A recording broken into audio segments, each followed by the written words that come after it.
National Tight End Day was really, really good for our fantasy football teams.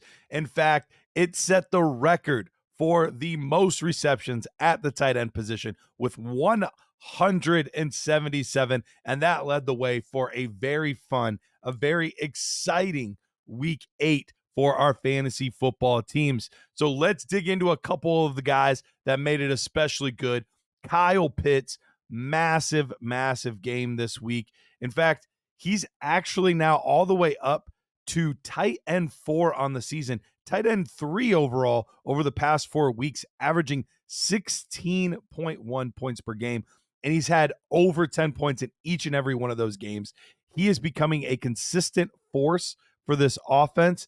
And in this game specifically, 2 touchdowns is huge, but he's been getting the targets, he's been getting the receptions, and he's been getting the job done. Tight end 1 that we predicted early on in the season might not be out of reach just yet. Cade Otton. Cade Otton has clearly become the top guy in this offense with Chris Godwin and Mike Evans missing. He's had 10 targets both of the last 2 games, had a huge game, also had 2 touchdowns in this game. I would expect him to be a top 5 to 6 tight end option each and every week while these guys are out, and still be a top 10 guy even once Mike Evans returns. It's going to be a big rest of the season for Cade Otton. We've been preaching this guy for a while and why you needed to buy the dip, and he showed you why this week. Achane. Look, I feel like every other week while Tua was gone, we had something on one of our platforms about buying Achane. We said as soon as Tua comes back, it's going to be right back into being a top tier running back 1. And that's what he gave us this past week. In fact, he was the running back 2 overall on the week. So with him being this good, the window's closed. You're not buying him anymore. But if you did, you got him at a steep discount because there were plenty of people saying that they would be willing to sell, and it was not expensive to get him compared to what his upside is. If he continues doing this, top 5 season at the running back position is very much so in reach. Lad McConkey. Yeah, we've been waiting for this day to come. The targets have been there. The opportunities have been there.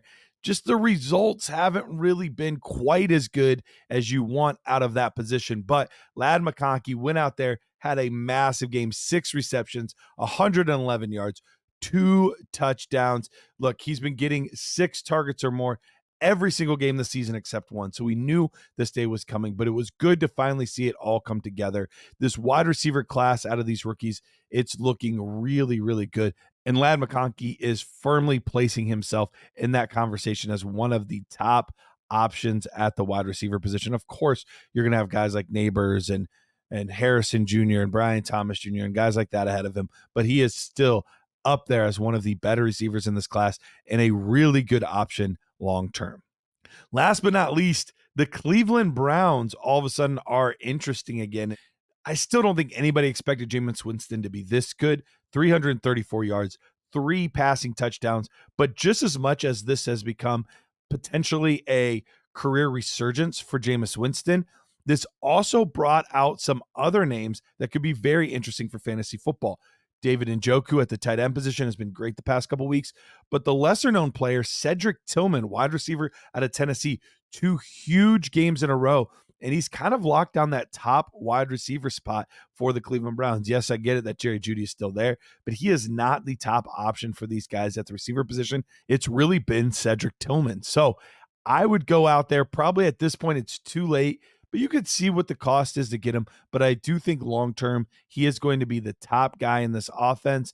The Browns will bring in another receiver at some point. There's no doubt about it. But he may have cemented himself as the X for the foreseeable future.